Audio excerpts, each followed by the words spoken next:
Meu boa noite carinhoso a todos. A música falava que Jesus vai voltar, né? Para nós já voltou, né?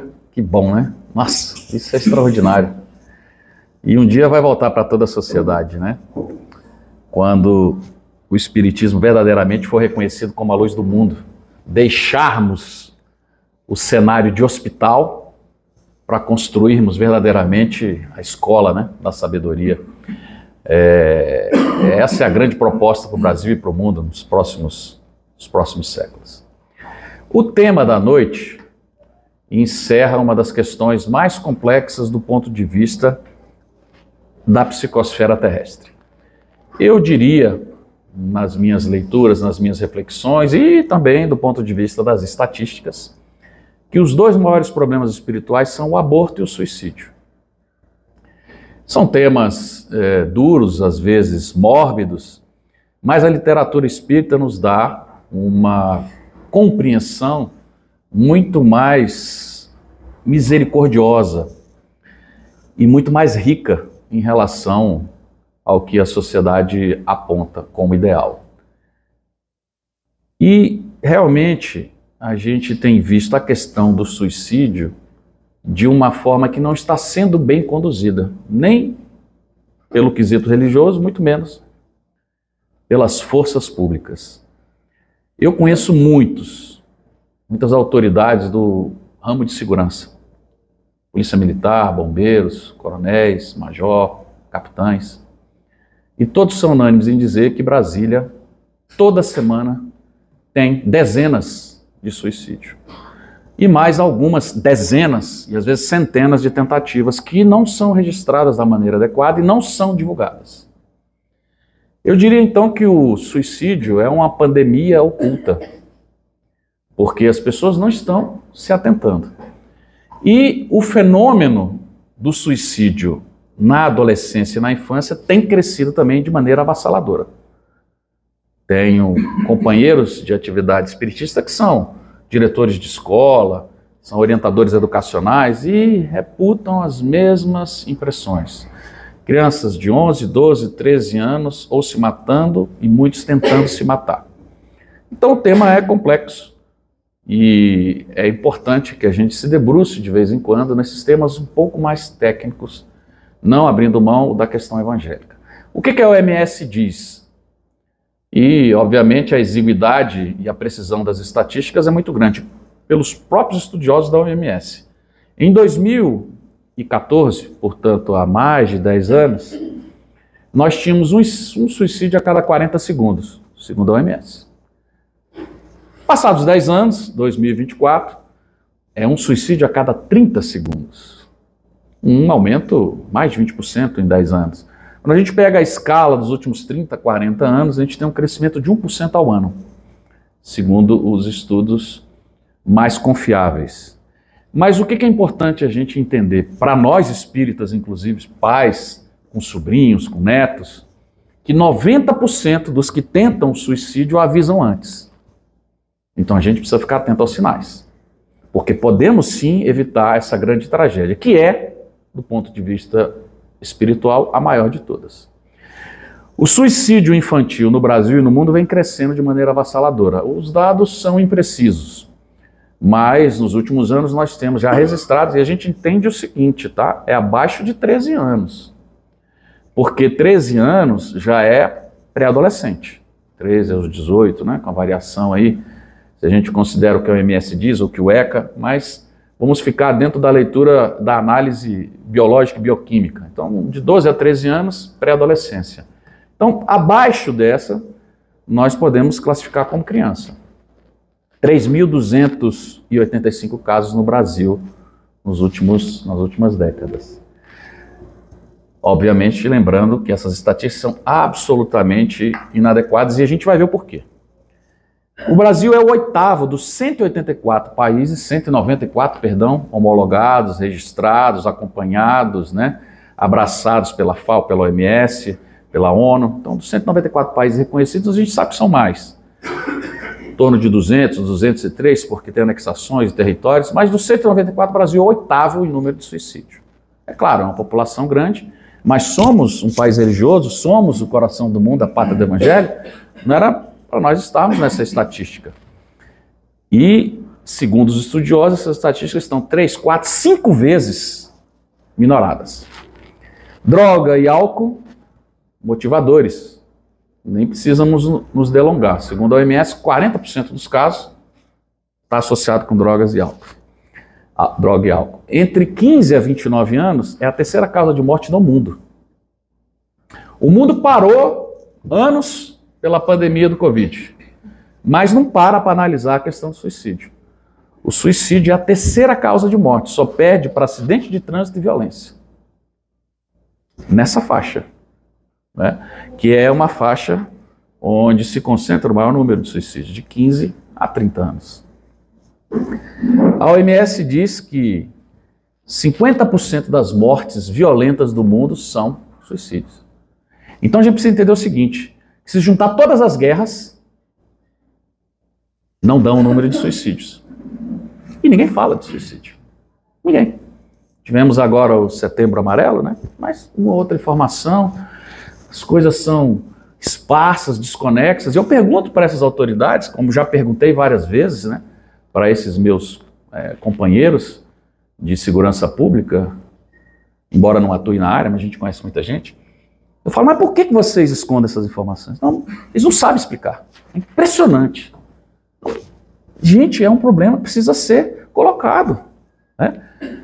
Se a gente tem um problema da drogadição no bairro, a gente divulga, né? Se a gente tem um problema de trânsito, tem um problema de álcool, se tem a Covid, divulgou, o mundo parou, e o suicídio não. Interessante, né? E a gente vê como a sociedade funciona. Ocorre mais morte por suicídio que homicídios e guerra juntos. Homicídios e guerra juntos, olha que interessante. A depressão, segundo a própria OMS, não tem novidade nenhuma, é a causa principal do suicídio. E que ela diz que são 70% dos casos. Erra de maneira fragorosa, que são 100% dos casos. Não temos como admitir um cenário de suicídio que não seja alimentado por um processo de depressão e de obsessão. Porque mesmo que não seja uma obsessão crônica, é uma obsessão que cria o espaço pelas mente, né, pelas janelas psíquicas que abre para a conexão de espíritos menos nobres e se dá o processo de vinculação pernóstica e a obsessão fica ali caracterizada. Não é mesmo? Essas estatísticas são precisas por quê? Porque boa parte dos acidentes são desconsiderados. Boa parte dos suicídios são desconsiderados e considerados acidentes. Então, o sujeito pula da ponte, é afogamento, não é suicídio. Toma uma overdose, é uma overdose, não é um suicídio.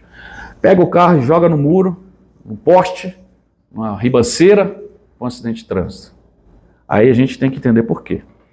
Mas antes de entrar nessa leitura, inclusive abordando os cânones católicos, a gente precisa entender que as mulheres tentam o suicídio 4 vezes mais que os homens. Impressionante isso, né? E é o relato desses nossos companheiros de experiência infantil na educação pública e privada de Brasília. A maioria são meninas, né? Só que os homens são mais eficientes, 3 vezes mais eficientes. O homem até nisso faz besteira, né? Porque na sua truculência, na sua virulência, na sua brutalidade, no excesso de testosterona, escolhe métodos mais eficientes. Tiro, pulo de altura, enforcamento. E as mulheres não, vão tomar um remédio a mais, né? Cortar o pulso. E esses processos acabam sendo, graças a Deus, menos eficientes. Mostrando, inclusive, que até nesse aspecto as mulheres são mais assistidas pela espiritualidade. Então, o homem, armas letais, né, altura, as mulheres não, já é aquela coisa dos remédios, dos venenos, e graças a Deus são menos eficientes. Mas aí a gente entra no elemento religioso. É por isso que essas autoridades não entendem o porquê que a sociedade esconde a questão do suicídio. Porque para a Igreja Católica, o suicídio é um pecado escandaloso, que precipita diretamente o espírito, né, a alma, para o fogo ardente do inferno, sem volta. Quem é que quer perder um filho, um parente, um amigo, para o azeite quente do inferno? como Dante nos trazia. Então, os cânones católicos de 1184 a 1184 e 1185 proíbem.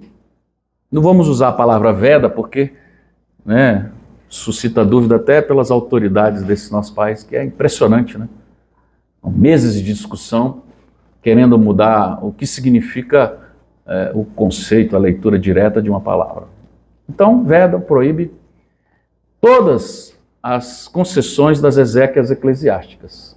Então você não pode rezar missa, não pode encomendar a alma, não pode benzer a sepultura, não pode celebrar a famosa missa do sétimo dia, né? A famosa missa do sétimo dia, porque é um pecado federal, é um crime espiritual.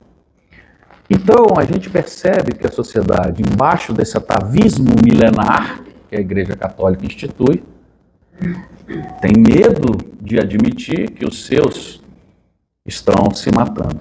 E o Espiritismo coloca exatamente uma abordagem totalmente distinta, né? Se existe alguém que precisa das nossas orações, do nosso suporte amoroso, independente do chamado escândalo público, é aquele que está em avançado processo de depressão e acaba por se matar, quebrando inclusive uma regra instintiva de sobrevivência, mostrando o ato de deslocamento de uma leitura real em relação ao que verdadeiramente nos traz ao seio da materialidade terrena.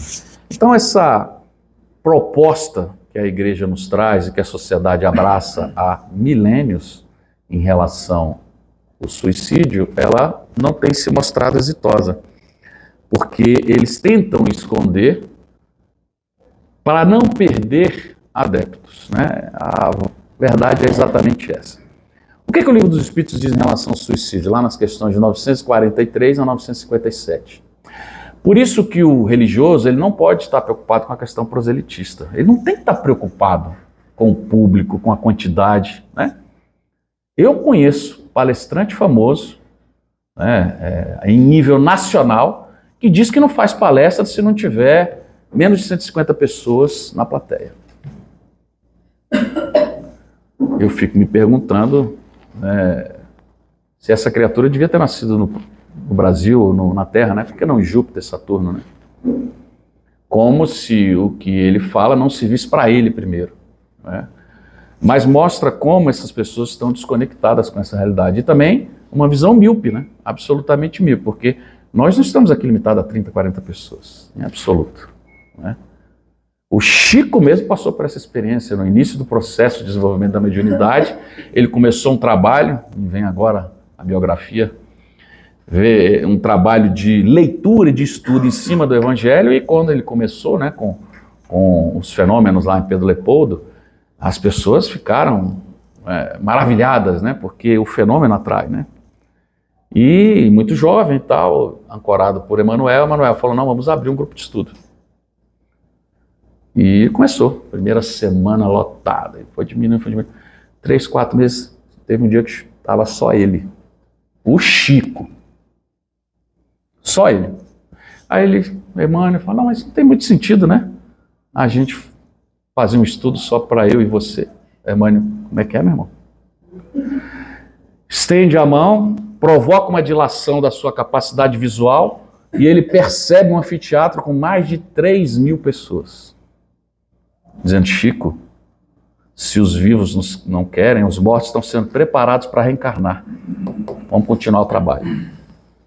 Então, é algo que qualquer centro espírita precisa estar preparado, né? Para entender que as dimensões espirituais não se limitam, né, ao espaço das paredes como nós conhecemos. Então, o Livro dos Espíritos diz que os provocadores do suicídio são a ociosidade, a ignorância e a falta de fé.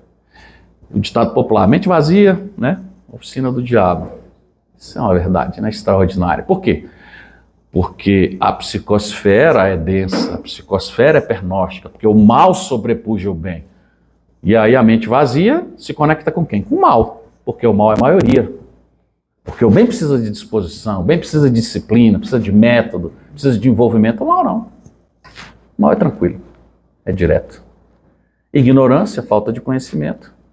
e ignorante todos nós somos em determinados quesitos, e a falta de fé. Em contrapartida, o trabalho e a religiosidade são os caminhos, né? E o suicídio, então, é uma transgressão grave da lei. Então, o Espiritismo é muito direto, muito racional, diz, olha, é uma transgressão da lei, inclusive da lei mosaica, inclusive da instituição, né, básica da moralidade que veio no Decálogo, que tem 3.250 anos e até hoje a gente não cumpre. A gente tinha que não matar, não roubar, não furtar, não mentir, não invejar. E a gente continua fazendo isso. Mesmo se não formos cristãos, mesmo se não acreditarmos em Deus, né? Amar a Deus sobre todas as coisas. Não, tudo bem, não precisa amar a Deus, mas não roube, não mate, não furte, não levante falso testemunho, não tenha, né, inveja do patrimônio da esposa ou do que quer que seja do alheio, do vizinho. Então o elemento sexual, o elemento egoísta está posto. E 3.250 anos se passaram e a sociedade ainda não entendeu. Porque se tivesse entendido, estávamos num outro patamar evolutivo. Não estamos. Então as pessoas falam, o mundo é mais bom do que ruim. Aonde que está isso? Porque não é isso que o Evangelho nos diz, muito pelo contrário. Por isso é que estamos aqui debatendo um tema tão complicado, o suicídio. E aí, continua, né? No Evangelho segundo o Espiritismo, suicídio é a loucura. A calma e a resignação é a solução contra o suicídio. As ideias materialistas são as maiores incitantes ao suicídio, porque eles levam à covardia moral. Opa, covardia moral. A pessoa quer fugir do problema, né? E aí ele fala, quando os homens de ciência se esforçam para provar que nada existe depois da morte, se acreditamos e somos sofredores, o texto fala em desgraçados, né? Mas não é politicamente correto, né? Então a gente fala sofredor. Você imagina, né? O espírita está preocupado em mudar expressões do contexto bíblico e da literatura da codificação. Porque o que é o desgraçado? É aquele que não tem a graça. Então qual o problema? Né? Como eu já vi textos escritos por pessoas dizendo que a codificação tem uma linguagem brutal, tosca, e que Kardec precisaria ser repensado sobre alguns elementos. É impressionante, né? Como o sujeito não tem o que fazer. Eu falo assim, gente, funda outra religião. Tem tantas, né? Só dali do universo protestante tem mais de 3.500. É mais uma. Então, deixa o espiritismo quietinho, pelo amor de Deus. Mas não. Quando os homens de ciência se esforçam, o materialismo é o veneno que inocula a ideia do suicídio na maioria dos suicidas. É claro, se a pessoa não acredita que tem alguma coisa após a morte, e a materialidade, a ciência, trabalha o tempo todo essas questões, está numa situação de sofrimento, desgraçado, obviamente a ideia é bem convidativa, né? Estou devendo, a mulher me abandonou, o cachorro me mordeu, o papagaio do vizinho está falando mal de mim, está tudo dando errado. Então, né, a solução... Então o Espiritismo mostra que ninguém viola a lei de maneira impune. Mas isso não é um cenário tétrico, muito pelo contrário, porque isso vale para tudo, não é só para a questão do suicídio, né? E diz que em função disso, àquela época, o livro de 1864, muitos já estão deixando de se matar. E tenho certeza que muitos que já ouviram falar do Espiritismo ou que leram alguma página sobre o assunto têm elemento intelectual para ser abordado pela espiritualidade nobre e induzi-lo a não cometer o suicídio, ou, né, a retirar esse pensamento pernóstico das suas linhas de materialidade eletromagnética. Então, o Espiritismo é, sem dúvida nenhuma, aquele que no futuro vai eliminar essa pandemia, nos dizem os Espíritos. O desânimo é uma falta, o fardo é proporcional às forças. O Cristo disse, gente, não tem ninguém que não tenha condição de resistir às provas e às expiações que foi submetido. Eu costumo dizer, a vida está muito boa, né? O sujeito está com saúde, dinheiro, a família está indo bem. Fala, eu não tenho pecado, né? Eu sou quase ali perto de Jesus. Mas é porque é tão fraco, né, que se tivesse, né, a carga expiatória, poderia sucumbir. Então a espiritualidade, nessa ação misericordiosa da lei de causa e efeito, se protela para que a gente esteja fortalecido e possa, de fato, resgatar aquele erro, muitas vezes dramático, né?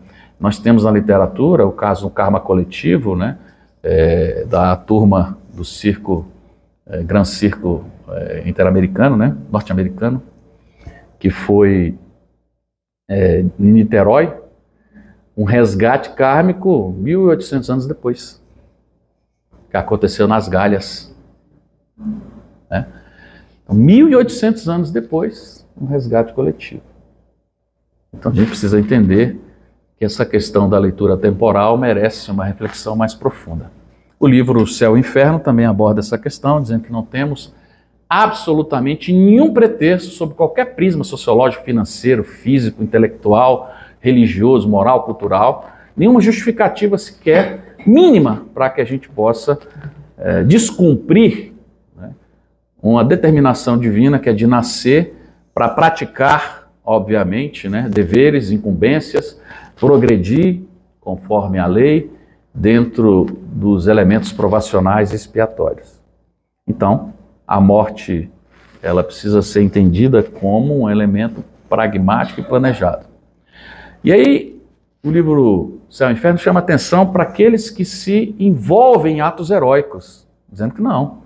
Os que se envolvem em atos heróicos, mesmo com a possibilidade muito grande da morte, não são considerados suicidas. Então, quando eu vejo nossos irmãos bombeiros, policiais se envolvendo em dramas, né, salvando pessoas sequestradas, pulando para salvar mulheres e às vezes até animais se afogando e que muitas vezes vêm a óbito, eles não foram suicidas de forma nenhuma, adentram a reino dos céus, inclusive com muito mérito, né? Então a morte nesta contingência é um sacrifício meritório, é um ato de abnegação em favor do próximo, porque o que vale é a intenção. O sujeito foi lá cumprir muitas vezes uma determinação judicial, mas ele não foi para se matar, a ideia não era essa, né? Mas aconteceu. Consolador, questão 154. Quais são as primeiras impressões do suicida? Decepção, porque a vida continua. O agravamento dos tormentos, porque a vida continua e agora mais pesada, porque a decisão não foi adequada. E a gente precisa entender que existem atenuantes e agravantes. No caso das crianças, os atenuantes são gigantescos. No caso de nós, espíritas e religiosos, os agravantes são gigantescos. Por isso que não podemos nem pensar nessa questão, porque temos a luz do mundo à disposição. E o sofrimento replicado dos últimos padecimentos, né? Então, é um ato de suprema rebeldia contra a lei. Leon Denis, sempre lembro dessa figura extraordinária, ele é um desses consolidadores, né, pioneiros do espiritismo, e a obra, O Problema do Destino do Ser e da Dor, ele coloca que existem 4 grupos que sofrem de maneira marcante no mundo espiritual. Os sensuais, os violentos, os criminosos e os suicidas. Então a gente precisa trabalhar para não se encaixar nesses grupos. Ele tutelou uma obra extraordinária de 1955, trazida pela experiência mediúnica fantástica de Ivone A. Pereira, Memórias de um Suicida, porque Ivone foi, numa encarnação pregressa, suicida. Então ela trazia essa leitura e essa responsabilidade de nos brindar com uma das obras mais extraordinárias da literatura espírita. Uma linguagem, o texto, as imagens, que deixa as obras de Tolstói no chinelo. É uma obra densa, pesada, de difícil leitura, mas absolutamente rica. E o movimento espírita precisou amadurecer para que pudesse ter condição de entender, né, e respeitar essa obra grandiosa que foi tutelada por Leon Denis. E que, mesmo depois de materializada na Terra, ele ainda aguardou um determinado tempo para que a comunidade espírita tivesse madura, de tão denso, rico e pesado que é o livro. E eu digo o seguinte, a pessoa não precisa nem ler o livro todo, é um livro muito grande. Mas se ler as primeiras 3 folhas, as primeiras 3 páginas, que faz a descrição do Vale dos Suicidas, o sujeito não precisa nem acreditar na totalidade. Se ele acreditar em 0,5% que está escrito ali, ele fala, rapaz, eu não vou correr esse risco. Então fala, labirintos, gargantas, vales sinuosos, sinistra, cheia de maltas, de demônios enfurecidos que um dia foram homens. Olha que loucura. Então a gente imagina a cena, né? Quando a gente vê a cinematografia hollywoodiana, a gente vê realmente que essas imagens são trazidas com uma clarividência extraordinária. Então diz que o solo é enegrecido, pastoso, fétido, asqueroso, repugnante, escorregadio, o ar é pesado, asfixiante, não se consegue respirar, é gélido, incomoda, machuca, queima. Não há paz, não há esperança, não há consolo, não há conforto, não há luz, porque são as regiões mais profundas, né, do universo umbralino que envolve a nossa psicosfera, e a luz não chega, a luz do sol, estamos falando da luz do sol.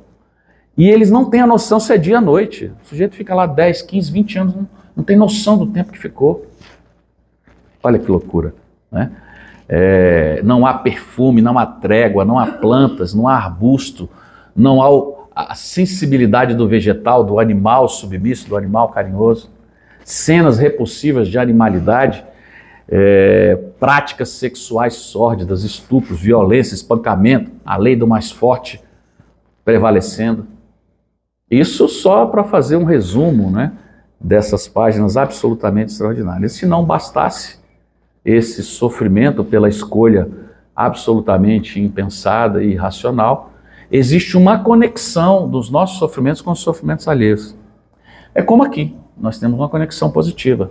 Então a gente ouve a música, se sensibiliza, o olho fica cheio d'água, tem vontade de orar, pede perdão a Deus pelos pensamentos errados, pelas besteiras, a gente se sensibiliza, né? Tem a boa vontade da leitura, do estudo, porque nos conectamos com elementos radiantes, positivos. Isso funciona no mundo trevoso também, por que não? Não é mesmo? Quando você está na boate, daqui a pouco vem aquela música, daqui a pouco você está lá, né? Eu passei uma experiência que é interessante lembrar disso. Era muito garoto, fui ver um jogo do Flamengo no Rio de Janeiro. Fui fazer um trabalho, aí terminou mais cedo, fui no jogo do Flamengo. Flamenguista, meu pai carioca, flamenguista, né? Ainda bem que eu não sou vascaíno, mas enfim, flamenguista. Aí fui lá, sozinho, estava sozinho, tinha feito um trabalho para a Universidade de Brasília, enfim. E aí fui Flamengo e Botafogo, final da Taça Rio. O Flamengo, inclusive, ganhou. Aí eu falei, gente, Maracanã, aquela coisa. Vou ficar na torcida do Botafogo. E aí o Flamengo fez um, fez dois, eu falei, o que eu estou fazendo na torcida do Botafogo? Vou para a torcida do Flamengo. Uma balbúrdia, uma bagunça, uma pulação, fogos, bandeira, e fui. Garoto novo, 30 anos. E aí, aqueles cânticos, né, o pessoal pulando e a arquibancada tremia. No primeiro momento a gente fica, meu Deus do céu, esse negócio vai cair. Daqui a pouco eu estava cantando também. Eu falei, rapaz, o que é a massa, né? E o pessoal xingando o juiz, eu falei, rapaz, daqui a pouco eu estou xingando o juiz. Aí saí, porque a gente se sente envolvido naquela massa. É impressionante, né? Então, se não fosse a visão espírita, eu estava ali tacando pedra no juiz, xingando, falando besteira, pulando também, tirando a roupa, né, rodando. Porque a gente se envolve. Então, vocês imaginem se na matéria a gente consegue perder as estribeiras, né? Graças a Deus não fiz nenhuma besteira.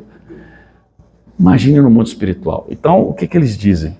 Esses ambientes, existe uma conexão, porque o sujeito está com o sentimento de culpa aflorado. E aí ele se conecta com essa emanação negativa. Então ele diz, ambiente superlotado do mal, pensamento cativo, não se consegue orar, né? As ondas mentais inferiores alinhadas sofriam pela sugestão dos sofrimentos alheios.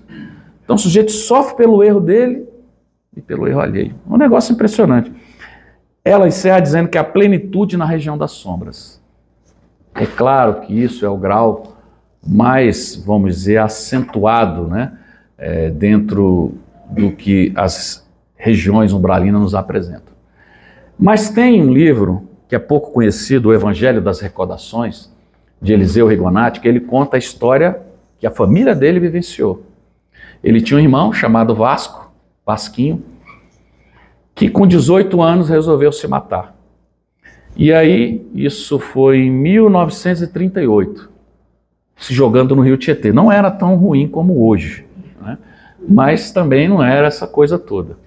E ele pula induzido pela espiritualidade inferior, num processo, né, de melancolia, tristeza, depressão, obsessão. A narrativa do livro conta todo esse processo. E ele se joga no rio.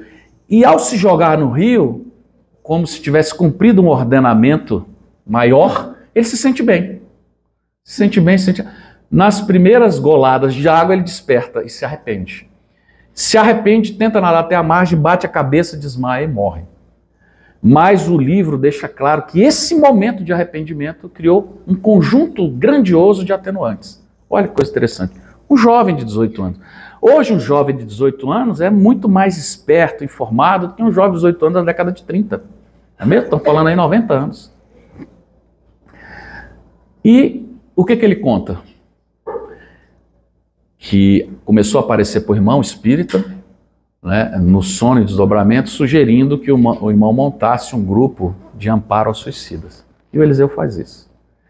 1978, 40 anos depois do seu ato impensado, ele se manifesta no grupo, agradecendo o grupo, agradecendo o irmão e dizendo que ainda estava em processo de recuperação. Estava ali apoiado, amparado pela espiritualidade, porque ele não tinha domínio de todas as faculdades. 18 anos, com atenuantes, 40 anos depois, ainda amargando o debacle da sua estrutura psíquica e perispiritual. E ele relata, né, que além da sensibilidade, né, do apodrecimento das carnes, do frio, da sensação da unha caindo, do cabelo caindo, do cheiro apodrecido do corpo. Por quê? Porque a gente precisa entender que a morte, ela é, do ponto de vista da leitura biológica, a disjunção celular. Mas do ponto de vista espírita, é o rompimento do perispírito em relação ao corpo material. Não é mesmo? Essa ruptura. Quando você tem muita carga vital, esse processo fica comprometido. E às vezes demanda muito tempo. Se você tem uma morte relativamente natural, né, dentro dessas leituras, inclusive do suicídio direto, que só o Espiritismo aborda, você tem um amparo da espiritualidade e a dinâmica, né, desses gestores que colaboram no desligamento, no desenlace. Mas no caso do suicídio é muito complicado, porque o estado de perturbação é muito grande. E um jovem de 18 anos, porque Emmanuel diz isso, que todas as mortes são geridas, administradas pela espiritualidade, à exceção do suicídio. Porque como é que a espiritualidade vai planejar um suicídio? A espiritualidade, Deus, a ordem do bom e do belo, Jesus, esses magnânimos espíritos, não planejam o mal. Nós é que saímos da trilha do planejamento divino e fazemos o mal. Mas não existe planejamento para errar. A gente não veio para errar. Os espíritos sabem, o Fabiano é fraco, vai errar. Mas eu não vim para errar, né? Eu vim para acertar. E tem, obviamente, uma dinâmica, fruto da nossa condição espiritual inferior. Mas ninguém vem programado para errar, muito menos para se matar. Não é mesmo?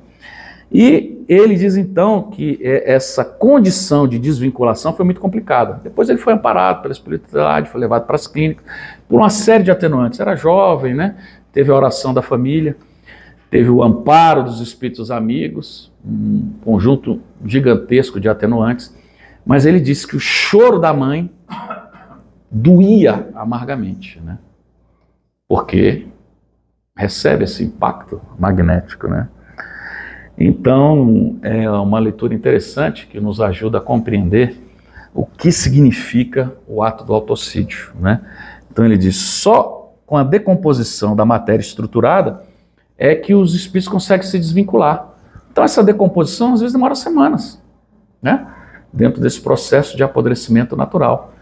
E aí o espírito consegue se desvincular. Ele se desvincula, pode ir para as regiões inferiores, pode ser recebido por companheiros nobres e ir para as clínicas de tratamento, ou ser viciado pelos vampiros, né, que estão ávidos pela leitura do fluido vital recente.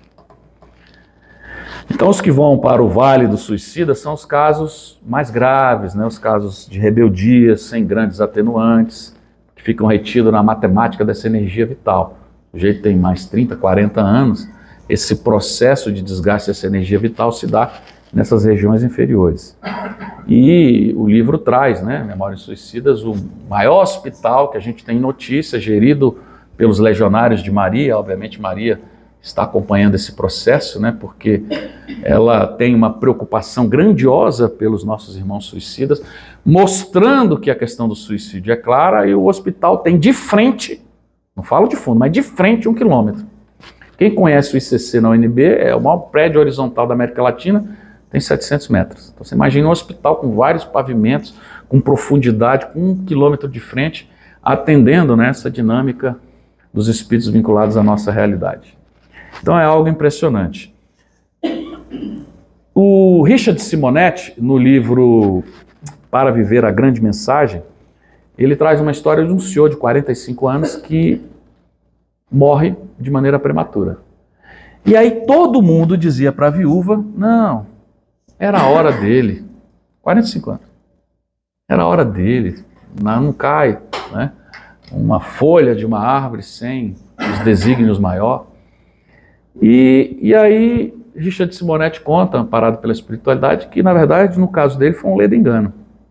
Porque ele tinha ainda mais 20 anos de programação de existência terrena. Dentro desse processo, por quê? Ele aniquilou, né, lentamente, por meio da irritação, por meio de impulsos violentos, foi promovendo distúrbios emocionais que culminaram numa trombose cardíaca coronariana. Um caso clássico de suicídio indireto, né? Talvez inconsciente, né? E aí com mais atenuantes, porque a gente tem que entender que existe suicídio direto, indireto, consciente e inconsciente. Qual o suicídio que resta para o espírita? O indireto consciente, porque nós não temos desculpa, né? Para talvez boa parte da sociedade o indireto e o inconsciente ainda funcione, mas nós sabemos que o descontrole emocional ou que a vinculação à prática menos nobres, bebida, cigarro, né, enfim, jogo, horas sem dormir, a gente sabe que isso tudo vai tirando um quanto de energia vital e que lá na frente pode ser sim caracterizada como um suicídio direto. André Luiz ficou 8 anos e meio no umbral, era chamado de suicida, ele não aceitava, não é mesmo?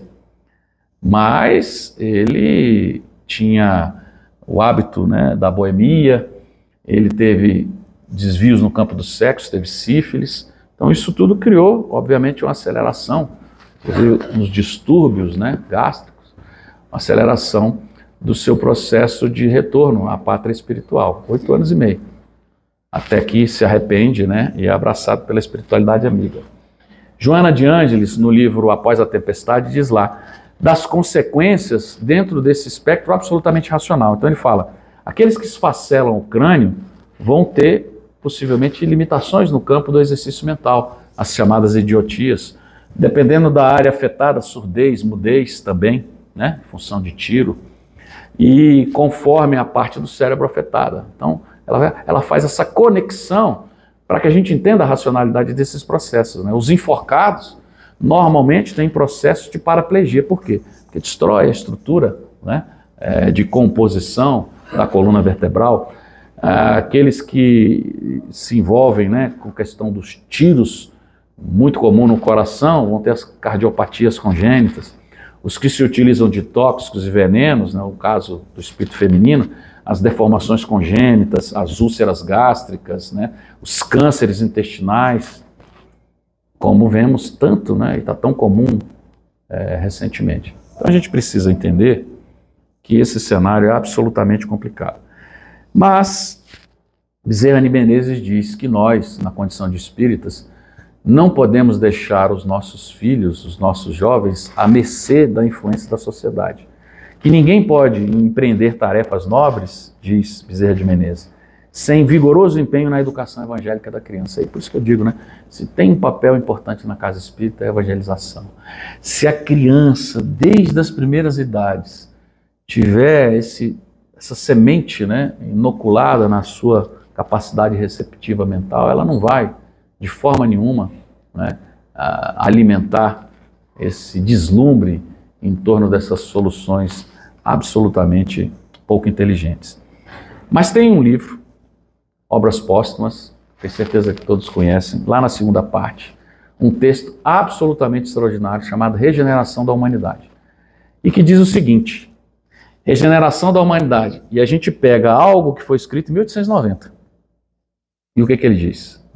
Diz que os suicídios no final dos tempos, e o final dos tempos a gente precisa entender não como o apocalipse, né, no espectro da destruição da vida material, porque não resolve. Se morrer resolvesse, o mundo estava curado. A gente morre e nasce todo o tempo. Não resolve a questão da morte, né? O que vai resolver é a morte e a retirada desses indigentes espirituais da psicosfera planetária. E os espíritos dão esses percentuais de 25% a 33% de espíritos tendentes ao bem. E de 75% a 67% de espíritos vinculados ao mal. Essa é a estatística que a espiritualidade nos dá em Obras Póstumas, 1890, no título As Aristocracias, nos dá em Evolução em Dois Mundos, 1958, capítulo 3 e 7, salvo engano, 3 e 7. Emmanuel diz isso também, né? Trazendo elementos no Consolador, e Joana de Ângeles. Então, todos estão dizendo, olha, 2/3 da sociedade são de espíritos vinculados ao mal, e 1/3 de tendentes ao bem. Né? Então, a gente precisa entender que esse processo está muito claro do ponto de vista numérico. Nós somos 23, 24 bilhões de espíritos vinculados à psicosfera terrestre. 8,2 encarnados e mais 16, 14, 15. Esse número não é preciso, mas quando a gente pega roteiro lá no capítulo 9, Emmanuel, a gente faz a projeção, a gente chega à conclusão de que nós devemos ter em torno de 24 bilhões de espíritos racionais vinculados ao planeta Terra. E aí o livro diz o seguinte: os suicídios se multiplicarão em proporções indizíveis até em crianças. Não tinha no século XIX suicídio de criança. Não tinha suicídio de criança no século XIX. Essa é uma realidade da sociedade atual, de 30 anos para cá. Olha como a espiritualidade é pródiga. A loucura jamais terá atingido tão grande quantidade de homens. Até mesmo antes de morrerem, estarão riscados do número dos vivos. E aí a loucura hoje, politicamente correta, são as psicoses, né? As bipolaridades mais avançadas. Nós temos expressões do autismo mais terceiro nível, as esquizofrenias. Hoje nós temos uma série de nomes que caracterizavam a loucura do século XIX. Né? Então a gente precisa entender que todos esses elementos de perturbação no campo do exercício mental era caracterizado como loucura.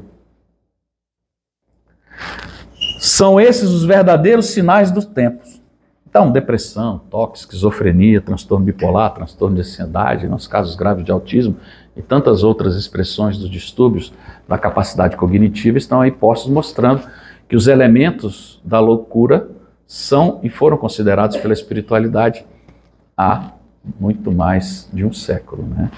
Então, meus irmãos, encerrando as nossas observações, a gente precisa entender verdadeiramente que essa dinâmica, embora não seja uma dinâmica de cunho evangélico, nos impõe ao comportamento evangélico. Né?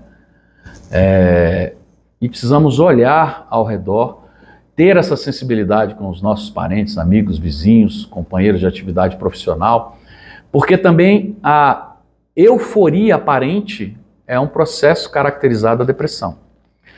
Eu tenho um ex-funcionário que trabalha no bombeiro, e uma bombeira, recentemente, ela cabo, se matou. E todo mundo estava abismado, porque ela era super alegre, super comunicativa, super expansiva, sempre de bom humor, obviamente, na frente, né, e na relação, na atividade profissional. Escondia um profundo processo de depressão, tomava remédio. Então, às vezes, a pessoa esconde, né, essas leituras. Então, não é comum nos dias de hoje alguém extremamente expansivo. Não pode. Não é um comportamento adequado. Não é. A pessoa está muito acelerada. É importante a gente olhar que tem sinais aí de camuflamento do processo, né, de depressão, de ansiedade, de medo instalado, numa busca, inclusive, de tentar a solução dos problemas. Então, é uma questão crucial que não pode ser desconsiderada. Então, o equilíbrio do corpo, né, a questão da comida, a questão do fumo, da bebida, não tem uma página do Espiritismo proibindo a fazer nada. Mas a gente sabe. Talvez na década de 60 a gente não tivesse a informação de que o fumo fizesse mal, mas hoje nós sabemos, né? Eu conheço espíritas que fumam, que bebem toda sexta-feira, não tem problema. Mas está consciente, não vai poder, quando desencarnar, né, falar, meu amigo, você tinha mais 10 anos. Mas 10 anos? Você entra aí como suicida direto, como é que a gente vai fazer para recuperar esses 10 anos? Né? E aí muitas vezes a gente tem na outra vida uma vida mais prematura, porque a gente não cumpriu aquele ciclo, né? Aí você precisa reencarnar. Às vezes fala, morreu com 10 anos de idade, por que será? Morreu com 15 anos de idade, por quê? Né? Então a literatura nos ajuda a entender, não dá para fincar, não dá para cravar, a gente tem uma leitura desse processo, né? Então a mente associada ao nervosismo, à maledicência, à rebeldia, ao materialismo, à tristeza, vão criando processos de ansiedade, de medo cronificado, de depressão, que mesmo que não leve ao autocídio, que seria a expressão máxima do sucesso da derrocada, porque se temos adversários do outro lado, o que eles querem? Para nos assediar, para nos maltratar, nos serviciar, eles querem que a gente vá para o outro lado, né? Porque lá eles são mais efetivos, aqui dá mais trabalho para atuar. Então o sucesso, né, do elemento trevoso é o autocídio, porque eles sabem exatamente que terão ali escravos, né, para se viciar, para maltratar. Então precisamos ficar atentos a essa dinâmica absolutamente racional. Então o conhecimento espírita nos impõe um pensamento positivado. É fácil? Não, não é fácil. Se a gente abre o celular, é só notícia ruim. A gente liga a televisão, é só notícia ruim. Tá, vamos para o centro, né? Vamos fazer uma leitura, vamos ouvir uma música, vamos cantar. Minha mãe dizia, quem canta os males espanta. É extraordinário, a gente ouve vocês cantando aqui já dá uma aliviada, é um dia gostoso, né? O dia se encerra de maneira nobre, coroada pela casa espírita, né? A gente já vai dormir melhor, já vai sonhar melhor, já vai continuar as atividades, né, deslocados do organismo físico, no desdobramento espiritual, acompanhando, tendo informação, sendo mais receptivo para que a espiritualidade quer nos dar. Então é muito interessante essa mudança comportamental. Vai ver filme, escolhe os filmes, né? Vai ouvir música, escolhe melhor as músicas. Eu, particularmente, estou muito triste com a cultura brasileira. Eu não consigo mais ouvir rádio. Eu não consigo. Eu faço um esforço. Eu boto. Troco. Tem 20 rádios. Meu Deus. Nada. Não tem absolutamente nada que preste a música. Não tem. É impressionante, né? A gente se remonta às músicas da década de 50, 60, umas coisas gostosas, música clássica. Quando os espíritos dizem que Beethoven, Bach, né, Tchaikovsky, essas figuras, Vivaldi, até hoje a mente humana não consegue replicar, a gente precisa parar e pensar, né? Que esses espíritos extraordinários vieram para dar um espetáculo de cultura, inclusive dentro da própria dinâmica da vinda do Consolador, do Espiritismo no mundo, criando dispositivos. E é interessante, porque a literatura espírita mostra isso, né? Quando a gente lê Brasil, Coração do Mundo, Pátria do Evangelho, na preeleição de Ismael, o nosso governador, né, o governador do Brasil, ele diz, olha, e eles se reúnem depois do primeiro reinado, então mais ou menos ali 1831. Né? Ele fala, nós teremos mais 100 anos, está falando, o Espiritismo vai vir ao mundo nas próximas décadas, né? Bom, foi uma reunião uns 20, 25 anos antes do Espiritismo. Nós vamos ter 100 anos de preparação para mais 100 anos de consolidação. E esses 100 anos de preparação, Jesus está permitindo ao conforto humano uma série de revelações. O que nós tínhamos em 1830? Nada. Não tinha energia elétrica, não tinha nada. Não tinha nada. Água encanada, esquece. Né? Depois do século XIX, não tinha carro. Imagina a gente sem carro, sem celular, sem energia elétrica. A gente nem consegue sair de casa, porque o portão é eletrônico, né? Fica lá. Imagina, gente. O que a espiritualidade não permitiu que fosse um avanço tecnológico, avanço nos medicamentos, na cultura, na arte, na filosofia. Isso tudo, coincidentemente, com a vida do Espiritismo, né? Então nós tivemos vamos ter 200 anos, agora fechando em meados do século, 200 anos de um investimento da espiritualidade extraordinária no conforto, na técnica, na metodologia, na racionalidade, na cultura, na filosofia, na razão humana. E como se Jesus dissesse, ó, vocês têm aí 200 anos para aproveitar, não vai aproveitar, a gente vai começar esse processo agora de higienização, né? E não tenha dúvida que a espiritualidade não marca data, não tem uma página espírita que nos autoriza a marcar data. Inclusive foi o grande fracasso, né, do data limite, né? Por que não pergunta para ele, cadê os ETs? As pessoas não perguntam, né? Não era 2019, o que aconteceu em 2019? Nada, não aconteceu nada, né? Então a gente precisa ter cuidado e refletir de maneira racional o que a doutrina nos mostra. Não é pegar uma imagem ou outra, uma fala ou outra.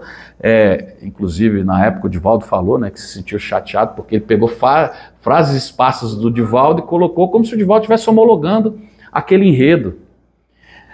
Então, não tem data, mas quando os Espíritos falam 200 anos, aí você pega o livro dos Espíritos, fala em 3 gerações, mais ou menos 70 anos, 210 anos, né?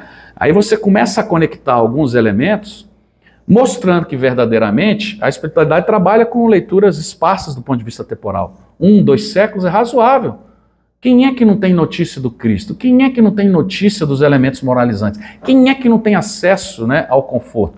A exceção daqueles espíritos que estão no cenário mais primitivo, que serão abraçados pelos espíritos como nós, que já estamos vinculados aos elementos fortificantes, né, da leitura espiritual, e serão abraçados e encaminhados para uma sociedade mais justa, porque quando vem, a sociedade os perverte, porque a maior parte da sociedade é pervertida. Os irmãos silvícolas, é só a gente ver. A solução dos elementos da África setentrional, dos elementos da pobreza oriental, enfim. Então, quando a sociedade for mais justa sobre todos os elementos, mormente o moral, esses irmãos vão ser abraçados, vamos crescer todos juntos, porque eles não atrapalham a psicosfera. O que atrapalha a psicosfera é quem conhece o bem e não pratica o bem. Esse atrapalha, porque se gera uma força contrária à ordem do bom e do belo. Então esse processo de higienização vai se dar como se deu em outras esferas, como se deu em Capela, como nós conhecemos. Não sabemos exatamente quando e como vai ser, mas temos certeza que será impactante, porque é como aqui, né? Eu sempre digo isso, estamos aqui em 40 pessoas, se 4 resolver tacar bolinha, perguntar, coisa que não tem nada a ver, falar de futebol, novela, a gente não consegue fazer a palestra. E foram 2, 3, 4 pessoas que atrapalharam, né? Então na sala de aula é a mesma coisa, aí o mestre da sala retira, vai para a diretoria é Jesus, não, vocês estão expulsos da escola. É isso aí. E aí a turma que fica, nossa, temos que nos comportar. Nós seremos impelidos ao bem, seremos, né, envolvidos por esse conjunto de espíritos nobres que estão reencarnando massivamente, dizem os espíritos, desde a década de 70 para cá, vindo de outras regiões, né, para colaborar com esse processo de crescimento. Então, a doutrina nos mostra essa necessidade da disciplina mental, né, da valorização da vida, da compreensão das nossas fraquezas, das dores, das limitações, fazem parte desse processo e que tudo é absolutamente suportável. Então, nós não podemos ser passivos diante desse cenário, temos que orar, temos que nos administrar do ponto de vista do exercício mental, entendendo que a vida é uma dádiva extraordinária, que o corpo é precioso, que é uma ferramenta concedida pela bondade de Deus, porque se tem 8 nascidos, tem mais 2/3 lá que não são, então a vida é uma oportunidade abençoada. E lembrando lá da fala inicial, 90% dos que tentam suicídio avisam antes. Então a gente precisa estar com os ouvidos materiais e principalmente com a sensibilidade espiritual para poder tirar um irmão desse, né, um companheiro desse caminho tão tortuoso. Vocês me perdoem, o tema é causticante, mas é extremamente oportuno e a gente não poderia deixar. Mas prometo que no próximo vai ser um tema mais leve.